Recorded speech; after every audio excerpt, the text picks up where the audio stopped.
क्या दवाई हमेशा कड़वी गोली ही होती है? क्या वो कुछ और भी हो सकती है? ऐसी दवा जिससे बच्चे दूर न भागें, बल्कि उसे मांगें।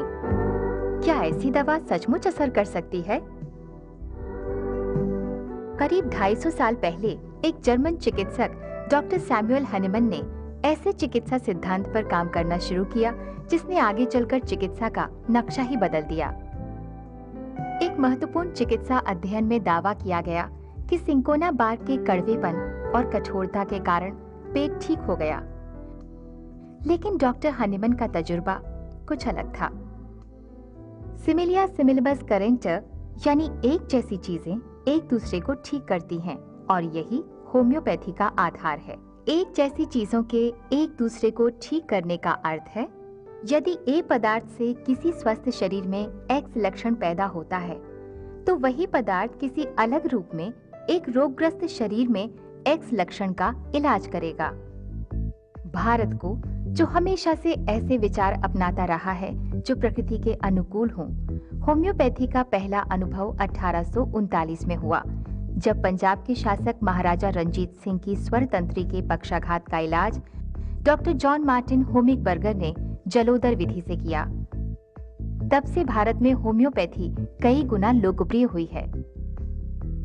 रविंद्रनाथ टैगोर, महात्मा गांधी, श्री अरविंद और डॉक्टर राधाकृष्णन जैसे महापुरुषों ने भी होम्योपैथी का समर्थन किया।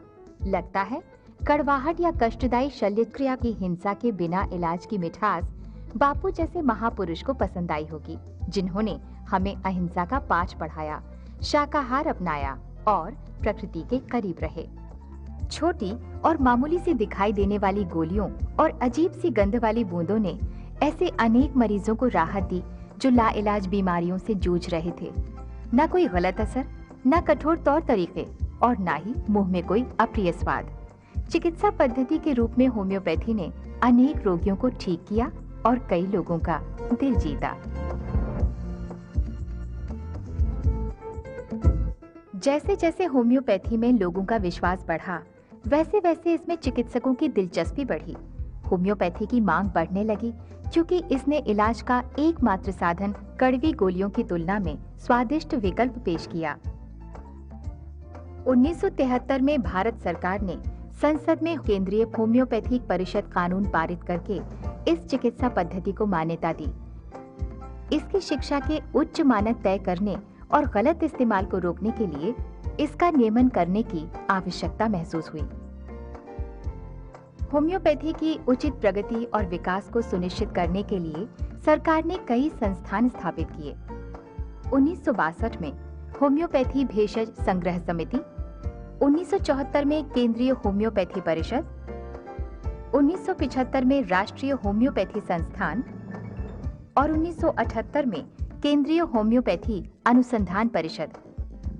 होम्योपैथी चिकित्सा पद्धति पर औषध एवं प्रसाधन सामग्री कानून 1940 तथा औषध एवं जादू टोना उपचार आपत्तिजनक विज्ञापन कानून 1954 लागू होता है। इन कानूनों और इनके तहत बनाए गए नियमों का उल्लंघन दंडनीय है और राज्यों के औषध लाइसेंसिंग अधिकारी इन कानूनों का उल्लंघन करने वालों के खिलाफ कार्रवाई कर सकते हैं। डॉक्टर पीसी मजूमदार और डॉक्टर डीएन रॉय के प्रयासों से पहला होम्योपैथी कॉलेज 1881 में कोलकाता में खुला। 1974 में बनी केंद्रीय होम्योपैथी परिषद ने होम्योपैथी चिकित्सा शिक्षा और चिकित्सकों के पंजीयन का काम हाथ में लिया। 1983 से पहले होम्योपैथी के केवल 2 से 4 साल के डिप्लोमा पाठ्यक्रम चलते थे।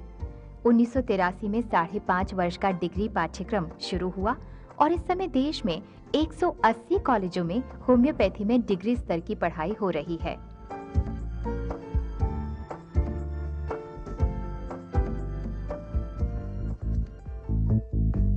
स्नातकोत्तर स्तर की पढ़ाई 7 विषयों में उपलब्ध है। 32 कॉलेजों में स्नातकोत्तर शिक्षा की व्यवस्था है। इस पद्धति में उच्च शिक्षा प्रदान करने के उद्देश्य से 1975 में कोलकाता में राष्ट्रीय होम्योपैथी संस्थान की स्थापना की गई, इस पद्धति की लोकप्रियता का अंदाजा इसी बात से लगाया जा सकता है कि इस समय भारत में लगभग 2 लाख पंजीकृत होम्योपैथी चिकित्सक हैं। चिकित्सकों की बढ़ती संख्या और होम्योपैथी उपचार की मांग में लगातार वृद्धि को देखते हुए इस विषय में योजनाबद्ध अनुसंधान और विकास की जरूरत हुई। भारत सरकार द्वारा 1978 में स्थापित केंद्रीय होम्योपैथी अनुसंधान परिषद के अंतर्गत देश के विभिन्न भागों में 40 संस्थान और इकाइयां काम कर रही हैं। होम्योपैथी उपचार में आचरण के उच्च स्तरों का पालन होता रहे, इसके लिए परिषद द्वारा रोग विषयक अनुसंधान, औषधि परीक्षण अनुसंधान, रोग विषयक जांच अनुसंधान, औषध मानकीकरण अध्ययन, सर्वेक्षण, जड़ी बूटियों का संग्रह और उत्पादन तथा सैद्धांतिक शोध कार्य जैसी गतिविधियां चलाई जाती हैं। परिषद ने राष्ट्रीय स्वास्थ्य की दृष्टि से महत्वपूर्ण कुछ बीमारियों के लिए कुछ कारगर दवाओं की पहचान की है। ये रोग हैं फिलेरिया, मलेरिया, मधुमेह, HIV, एड्स आदि। गाजियाबाद में 1975 में स्थापित होम्योपैथी औषध संग्रह प्रयोगशाला ऐसा शीर्ष संस्थान है जहां होम्योपैथी दवाओं तथा तैयार उत्पादों में प्रयोग होने वाले कच्चे माल के मानक तय होते हैं। ये संस्थान कई तरह की जिम्मेदारियां निभाता है। ये हैं जड़ी बूटियों का उत्पादन, होम्योपैथी दवाओं के मानकों की जांच और पुष्टि, दवाओं की शुद्धता और गुणवत्ता की जांच। ये गुणवत्ता नियंत्रण का उच्चतम स्तर बनाए रखने के लिए किया जाता है। कठोर दिशा निर्देशों तथा सटीक वैज्ञानिक प्रक्रियाओं का पालन किया जाता है ताकि दवाओं की उच्चतम गुणवत्ता बनी रहे। देश के कई प्रमुख अस्पतालों ने भी अब होम्योपैथी का महत्व स्वीकार कर लिया है और अलग होम्योपैथी विभाग बनाए हैं जिनमें प्रशिक्षित चिकित्सक होते हैं। निस्संदेह आने वाले वर्षों में होम्योपैथी से इलाज कराने और करने वालों की संख्या काफी बढ़ेगी।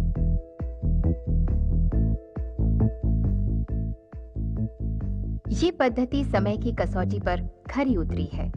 अति उच्च शक्ति की कम मात्रा की होम्योपैथी दवाओं के प्रभाव को देखकर अन्य विषयों के वैज्ञानिकों को भी नए प्रयोग करने की प्रेरणा मिली है और अनुसंधान के नए क्षितिज खुले हैं।